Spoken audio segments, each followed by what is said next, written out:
નમસ્કાર ગુજરાત આજના મુખ્ય સમાચારની અંદર વર્ષ 2026 અને 27નું બજેટ રજૂ કરવામાં આવ્યું છે।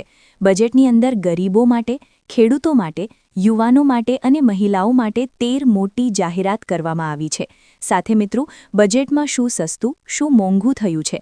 બજેટમાં મહિલાઓ માટે મોટું એલાન, વગર વ્યાજે મળશે લોન। સાથે બજેટમાં ખેડૂતોને શું મળ્યું? દેશની દીકરીઓને મળશે મોટી ભેટ। ખેડૂતોની આવક વધારવા માટે મોટું એલાન। ગુજરાતના મુખ્યમંત્રીની સૌથી મોટી જાહેરાત, જમીન ખરીદવા માટે મળશે 5 લાખ રૂપિયા સુધીની સહાય। ફેબ્રુઆરી મહિનાની શરૂઆત સાથે નવા નિયમો લાગુ, જેમાં એલપીજી ગેસ સિલિન્ડરના ભાવમાં થયો છે વધારો। વાહન ચાલકો માટે ફાસ્ટ ટેગ અને કેવાયસીને લઈને સૌથી મોટા સમાચાર। જમીન નોંધણી માટે આધાર વેરિફિકેશન ફરજિયાત। બેંક રજાને લઈને સૌથી મોટા સમાચાર। ટેક્સટાઇલ ઉદ્યોગ માટે સૌથી મોટી જાહેરાત। ગુજરાતમાં ઘઉંની ટેકાના ભાવે ખરીદી માટે નોંધણી શરૂ। ગુજરાતના કૃષિ મંત્રીની સૌથી મોટી જાહેરાત। યુરિયા ખાતર ખરીદવા માટે ફરજિયાત હશે ફાર્મર આઈડી। ગામડામાં રહેતા લોકો માટે આવી ગઈ છે ખુશખબર। જાતિ અને આવકનો દાખલો હવે ઘરે બેઠા મળી જશે। શિંગતેલના ભાવમાં થયો છે વધારો। ગુજરાત સરકાર દ્વારા ખાનગી ટ્યુશન સહાય યોજના અંતર્ગત વિદ્યાર્થીઓને મળશે 15,000 રૂપિયા સુધીની સ્કોલરશિપ। બજેટ પહેલા સોના ચાંદીના ભાવમાં થયો હતો મોટો ઘટાડો। શું ખેડૂતોના ખાતામાં 2,000 રૂપિયાના બદલે 10,000 રૂપિયાની સહાય મળશે? અને આજના સૌથી મોટા ખેડૂત ઉપયોગી સમાચાર જાણીશું આજના આ વિડીયોની અંદર। મિત્રો, દરેક સમાચાર, દરેક માહિતી જણાવીએ એ પહેલાં ગુજરાતના જે પણ મિત્રો ચેનલ ઉપર જો પહેલીવાર આવ્યા હોય તો મિત્રો ખાસ કરીને વિડીયોને એક લાઇક કરી ચેનલને સબસ્ક્રાઇબ કરવાનું ભૂલતા નહીં। સાથે આજનો આ વિડીયો છે જેને અંત સુધી જોતા રહેજો। સૌથી પહેલા મિત્રો અત્યારના તાજા સમાચાર ઉપર નજર કરીએ તો ગુજરાત રાજ્યના મુખ્યમંત્રી ભૂપેન્દ્ર પટેલે બજેટને લઈને મોદીજીનો અને નાણામંત્રીનો આભાર માન્યો હતો।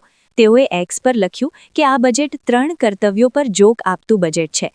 તેમાં જ્ઞાન એટલે કે ગરીબ, યુવા, અન્નદાતા અને નારી શક્તિ તથા દિવ્યાંગજનના પિલ્સ મજબૂત થશે। આ 3 કર્તવ્યમાં સમાજના બધા જ ક્ષેત્રને અને દરેક વર્ગને સૌના સાથ, સૌના વિકાસના મંત્રથી આવરી લેવાનો ખૂબ જ સરાહનીય અભિગમ રાખવામાં આવ્યો છે। મિત્રો, ત્યાર પછીના સમાચાર ઉપર નજર કરીએ તો સૌથી મોટી જાહેરાત, વર્ષ 2026 અને 27ના બજેટને લઈને જાણો કઈ વસ્તુ સસ્તી થઈ છે અને કઈ વસ્તુ મોંઘી થઈ છે। તો સૌથી પહેલા મોંઘી વસ્તુ ઉપર નજર કરીએ તો ખનીજો, ભંગાર, લક્ઝરી ઘડિયાળો, ડિઝાઇનર કપડાં, લક્ઝરી કાર જેમ કે BMW, મર્સિડીઝ જેવી કારો છે, સિગારેટ, તમાકુ અને પાન મસાલા છે મિત્રો મોંઘા થયા છે। ચલો મિત્રો જાણીએ કઈ વસ્તુ સસ્તી થઈ છે। તો કે કપડાં છે, 17 કેન્સરની દવા, ઈવી, જૂતા, વિદેશી મુસાફરી તથા CNGની સાથે સૌર સંબંધિત ઉત્પાદનો છે। માઇક્રોવેવ અને ઓવન, 7 દુર્લભ રોગોની દવાઓ, મોબાઈલ બેટરી, સૌર કાચ અને વુડન બલ્તર છે મિત્રો સસ્તા થયા છે। મિત્રો, ત્યાર પછીના સમાચાર ઉપર નજર કરીએ તો મહિલાઓને વ્યવસાય માટે ઓછા વ્યાજ દરે લોન મેળવવાની સુવિધા। નાણામંત્રી નિર્મલા સીતારમણે મહિલાઓ માટે સીમાર્ટ યોજના શરૂ કરવાની જાહેરાત કરી છે। આ યોજના લખપતિ દીદી યોજનાના વિસ્તરણ તરીકે બજેટ 2026માં રજૂ કરવામાં આવી છે। સીમાર્ટ યોજના હેઠળ મહિલાઓને વ્યવસાય શરૂ કરવા માટે સહાય અને માર્ગદર્શન મળશે। મહિલાઓને તેમના વ્યવસાય માટે ઓછા વ્યાજદરે લોન મેળવવાની સુવિધા આપવામાં આવશે। મિત્રો, ત્યાંના સમાચાર ઉપર નજર કરીએ તો બજેટમાં ખેડૂતોને શું મળ્યું? કેન્દ્રીય બજેટ 2026-27 રજૂ કરતી વખતે નાણામંત્રી નિર્મલા સીતારમણે ખેડૂતો માટે ઘણી જાહેરાતો કરી હતી। સરકારે સ્પષ્ટપણે કહ્યું છે કે ખેડૂતોની આવક વધારવા માટે કૃષિમાં વૈવિધ્યકરણ કરવામાં આવશે, ઉત્પાદકતા વધારવામાં આવશે અને ઉચ્ચ મૂલ્યવાળા પાક પર ખાસ ભાર મૂકવામાં આવશે। આ નાની અને મધ્યમ કદના ખેડૂતો માટે ખૂબ જ ફાયદાકારક સાબિત થશે, કારણ કે પરંપરાગત પાકોથી આગળ વધીને ઊંચા બજાર ભાવ ધરાવતા પાકોની ખેતી કરવાથી તેમને તેમની આવકમાં ટકાઉ વધારો કરવામાં મદદ કરશે। સિંચાઈ પર ધ્યાન રાખવામાં આવ્યું છે, કારણ કે યોગ્ય સિંચાઈ વિના ઉચ્ચ મૂલ્યના પાક ઉગાડવા મુશ્કેલ છે। સરકાર પહેલાથી જ PM કૃષિ સિંચાઈ યોજના ચલાવે છે અને આ બજેટમાં માળખાગત સુવિધાઓ મજબૂત કરવાથી પાણીની ઉપલબ્ધતામાં વધારો થશે અને આ પાકના ઉત્પાદનોમાં સુધારો થશે। દુષ્કાળ અને પૂરનું જોખમ ઘટાડશે। આ જાહેરાતો ખેડૂતોની આવક બમણી કરવાના સ્વપ્નને નજીક લાવે છે। મિત્રો, ત્યાંના સમાચાર ઉપર નજર કરીએ તો બજેટની સાથે છે એ મિત્રો નવા નિયમો પણ લાગુ થઈ ગયા છે। 1 ફેબ્રુઆરીના રોજ સિગારેટ છે, ગુટકા છે, પાન મસાલા પર 40% જીએસટી લાગુ થતાં તમાકુ ઉત્પાદનો 15થી લઈને 40% સુધી મોંઘા બન્યા છે.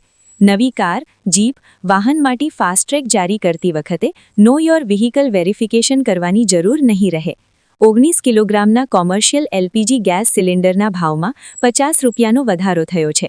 આરબીઆઈની બેઠક 4થી લઈને 6 ફેબ્રુઆરી વચ્ચે યોજાશે, જેમાં વ્યાજદરમાં 0.25% સુધીનો ઘટાડો થવાની શક્યતા છે.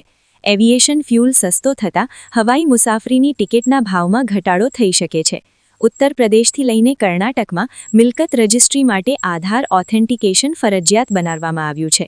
ત્યાર પછી મિત્રો સમાચાર ઉપર નજર કરીએ તો બજેટમાં ખેડૂતોની આવક વધારવા માટેનું થયું એલાન. 500 જળાશયો અને અમૃત સરોવરના સંકલિત વિકાસ પહેલ દ્વારા મત્સ્ય ઉદ્યોગ ક્ષેત્રને મજબૂત બનાવાયું અને પશુપાલન ક્ષેત્રમાં ઉદ્યોગ સાહસિકતા વિકાસ દ્વારા રોજગારીની તકો પૂરી પાડી નારિયેળીને પ્રોત્સાહન યોજના ઉત્પાદનમાં વધારો કરાશે અને 1 કરોડ ખેડૂત સહિત 3 કરોડ લોકોને ટેકો અપાશે. વર્ષ 2030 સુધીમાં ભારતીય કાજુ અને ભારતીય કોકોને પ્રીમિયમ વૈશ્વિક બ્રાન્ડ બનાવાશે. ભારતીય વિસ્તરણ જેમાં બહુભાષિક એઆઈ સાધનો ખેડૂતોને પ્રોડક્ટિવિટીમાં વધારો કરશે અને અનુરૂપ સહાય પ્રદાન કરશે. ખેડૂતોને વધુ સારા નિર્ણય લેવામાં અને જોખમ ઘટાડવામાં મદદરૂપ થશે. ગ્રામીણ મહિલા અને નેતૃત્વવાળા સાહસો માટે શી માર્ક્સ મહિલાઓને સાહસ માલિક બનાવવામાં મદદ કરશે. મિત્રો ત્યાર પછીના સમાચાર ઉપર નજર કરીએ તો નવા મહિનાની નવી શરૂઆત સાથે એલપીજી ગેસ સિલિન્ડરના ભાવમાં થયો વધારો. જ્યારે બજેટ રજૂ થાય એ પહેલાં સરકારે કોમર્શિયલ એલપીજી ગેસ સિલિન્ડરના ભાવમાં 50 રૂપિયાનો વધારો કરીને ઝટકો આપ્યો. 19 કિલોગ્રામવાળા કોમર્શિયલ સિલિન્ડરની કિંમત હવે દિલ્હીમાં વધીને 1740 રૂપિયા થઈ ગઈ છે. જોકે રાહતની વાત એ છે કે 14 કિલોગ્રામના ઘરેલું રસોઈ ગેસના ભાવમાં કોઈ ફેરફાર કરવામાં નથી આવ્યો. નવા દરો 1 ફેબ્રુઆરીથી લાગુ થઈ ગયા છે, જેની સીધી અસર હોટલ અને રેસ્ટોરન્ટ્સના બિલ પર પડી શકે છે. મિત્રો ત્યાર પછીના બીજા ફેરફાર વિશે વાત કરીએ તો ફાસ્ટ ટેગ કેવાયસીને વેરિફિકેશનની સિસ્ટમ. નેશનલ હાઈવે પર મુસાફરી કરનારાઓ માટે ફાસ્ટ ટેગના નિયમોમાં ફેરફાર કરવામાં આવ્યા. 1 ફેબ્રુઆરીથી સક્રિય ફાસ્ટ્રેક માટે વારંવાર કેવાયસી કરવાની જરૂર નહીં રહે. જો કે બેંકો હવે ફાસ્ટ્રેક એક્ટિવ કરતા પહેલા વાહન ડેટાબેઝ સાથે વિગતો મેચ કરીને સઘન તપાસ કરશે અને નવી પ્રક્રિયાથી ઓનલાઈન ફ્રોડ અને ખોટી વિગતો પર લગામ લગાવી શકાશે. મિત્રો ત્યાંની પછીના ત્રીજા ફેરફાર વિશે વાત કરીએ તો જમીન નોંધણી અને આધાર વેરિફિકેશન ફરજિયાત. મિલકતની ખરીદી અને વેચાણ પ્રક્રિયામાં પારદર્શિકતા લાવવા માટે મોટો નિર્ણય લેવાયો. હવેથી જમીન અને મિલકતની નોંધણી સમયે માત્ર ખરીદનાર અને વેચનારની જ નહીં પરંતુ સાક્ષીઓ માટે પણ આધાર ચકાસણી ફરજિયાત હશે. આ વેરિફિકેશન રજિસ્ટ્રાર ઓફિસ ખાતે સ્થળ પર જ કરવામાં આવશે. મિત્રો ત્યાર વિશે ફાસ્ટ્રેક વપરાશકર્તાઓ માટે મોટા ફેરફારો. ચોથો ફેરફાર ફાસ્ટ્રેક વપરાશકર્તાઓને લાગુ પડે છે અને તેની સાથે સંકળાયેલા નિયમો 1 ફેબ્રુઆરી 2026થી બદલાઈ ગયા છે.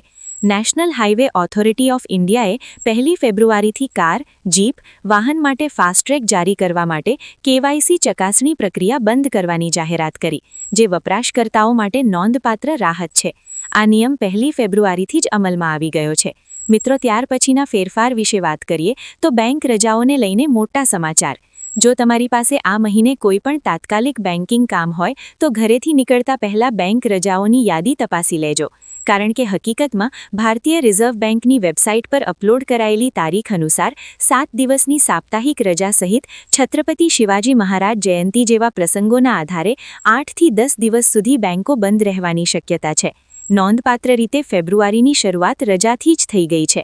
મિત્રો ત્યાર પછીના સમાચાર ઉપર નજર કરીએ તો બજેટ પર ખેડૂતોની ખાસ નજર હતી, પરંતુ ખેડૂતોને કંઈ પણ ન મળ્યું કારણ કે કેન્દ્રીય બજેટ છે 1 ફેબ્રુઆરીના રોજ રજૂ થયું. નાણામંત્રી નિર્મલા સીતારમણે લોકસભામાં નાણાકીય વર્ષ 2026-27નું બજેટ રજૂ કર્યું અને કેન્દ્ર સરકારના બજેટ પર ખેડૂતોની ખાસ નજર હતી. સતત વધી રહેલા ખર્ચ અને મોંઘવારીની વચ્ચે ખેડૂતો સરકાર પાસે રાહતની આશા રાખીને બેઠા હતા અને ખેડૂતો સરકાર પાસે પ્રધાનમંત્રી કિસાન સન્માન નિધિ યોજના અંતર્ગત મળતી સહાયતામાં વધારાની આશા હતી. હાલમાં પીએમ કિસાન સન્માન નિધિ યોજના અંતર્ગત ખેડૂતોને વાર્ષિક 6000ની સહાય મળે છે, પરંતુ વર્તમાન સમયમાં આ રકમ ખેડૂતોને ઓછી લાગી રહી છે, તેથી બજેટમાં ખેડૂતોને એવી આશા હતી કે આ 6,000ની રકમ વધીને કદાચ 8,000, 9,000 અથવા 10,000 થઈ શકે છે. પરંતુ નાણામંત્રી નિર્મલા સીતારમણે પ્રધાનમંત્રી કિસાન સન્માન નિધિ યોજના અંતર્ગત કોઈપણ પ્રકારની જાહેરાત કરી ન હતી. એટલે કે મિત્રો, એવું લાગે છે કે હવે જે ખેડૂતોના ખાતામાં દર 4 મહિને જે 2,000 રૂપિયા આવે છે એ જ રકમ ખેડૂતોને મળશે. કોઈ વધારાની રકમ છે એ કેન્દ્ર સરકાર તરફથી નહીં મળે. તો ખાસ પીએમ કિસાન સન્માન નિધિ યોજના લઈને જે ખેડૂતોના મનમાં જે અટકલો હતી કે ખેડૂતોને 2,000ની બદલે 3,000 રૂપિયાનો અથવા તો 4,000 રૂપિયાનો હપ્તો મળશે, પરંતુ એ હપ્તો માત્ર 2,000 રૂપિયાનો જ રહેશે. ખેડૂતોને કોઈ પ્રધાનમંત્રી કિસાન સન્માન નિધિ યોજના અંતર્ગત વધારાની રકમ નહીં મળે. મિત્રો, ત્યાર વિશેના સમાચાર ઉપર નજર કરીએ તો ખાતર ખરીદવા માટે હવે ફરજિયાત થશે ફાર્મર આઈડી. દેશભરના ખેડૂતો માટે ખાતર ખરીદવા અંગે મહત્વના સમાચાર સામે આવ્યા. કેન્દ્ર સરકારે હવે યુરિયા સહિતના ખાતરોના વેચાણના સંપૂર્ણ રીતે વ્યવસ્થિત અને પારદર્શી બનાવવા માટે એક મોટું પગલું ભર્યું છે.